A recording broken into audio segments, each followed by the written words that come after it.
రాష్ట్రాల్లో ఎస్ఐఆర్ ప్రక్రియకు సంబంధించి మ్యాపింగ్ పరిస్థితి ఏంటి? గడువు దగ్గర పడుతున్నా మ్యాపింగ్ మందకొడిగా సాగుతోందా? అనుకున్న సమయానికి ఈ మ్యాపింగ్ పూర్తవుతుందా? ఈ ప్రశ్నల నడుమ రాజకీయ పార్టీల ఆందోళనలు కూడా హాట్ టాపిక్గా మారాయి. పశ్చిమ బెంగాల్ లాంటి రాష్ట్రాలను చూసిన తర్వాత తమ ఓటు బ్యాంకు కాపాడుకునేందుకు పార్టీ శ్రేణులను అప్రమత్తం చేస్తున్నాయి.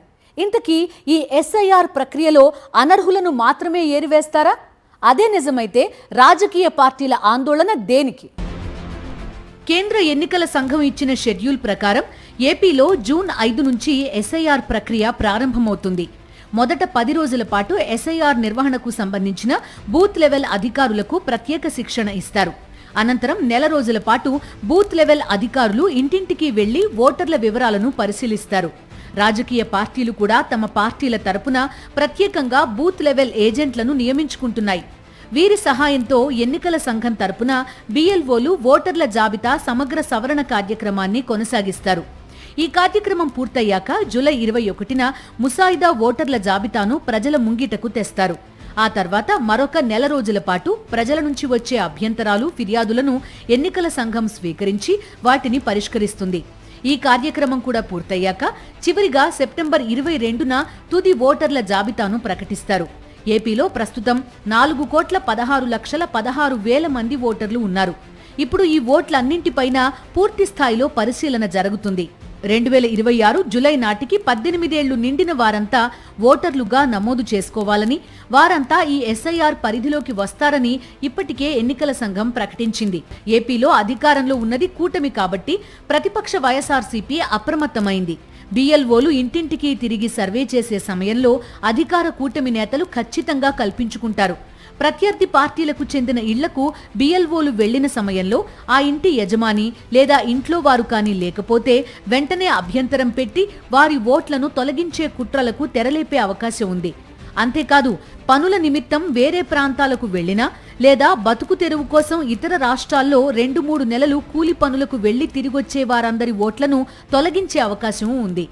ఇప్పుడే కాదు, 2019 ఎన్నికలకు ముందు కూడా కొందరు టీడీపీ కార్యకర్తలు సేవామిత్ర యాప్ పేరుతో ఇంటింటికి సర్వే చేసి వైఎస్ఆర్సీపీ కార్యకర్తలు, సానుభూతి పరుల ఓట్లను తొలగించారు.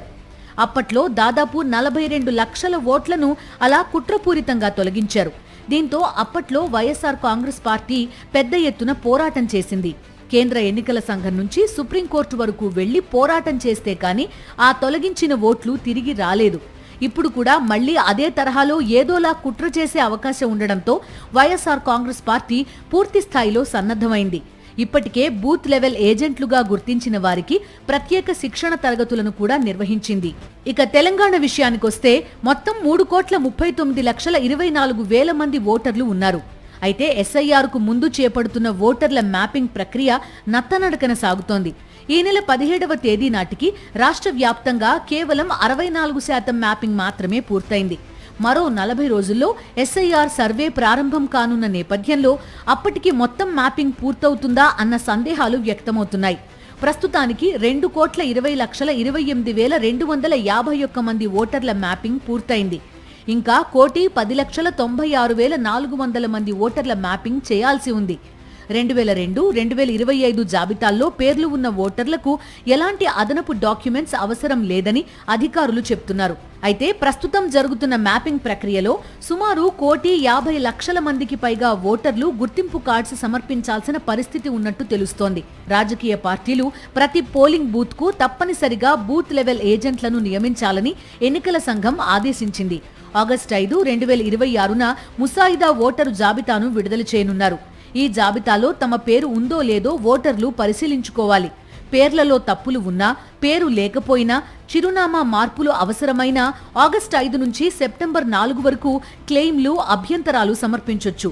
ఈ అభ్యంతరాల పరిశీలన, పరిష్కార ప్రక్రియ అక్టోబర్ 3 వరకు కొనసాగనుంది. అనంతరం అన్ని సవరణలు పూర్తి చేసి అక్టోబర్ 7, 2026న తుది ఓటరు జాబితాను విడుదల చేయనున్నట్టు ఎన్నికల సంఘం వెల్లడించింది.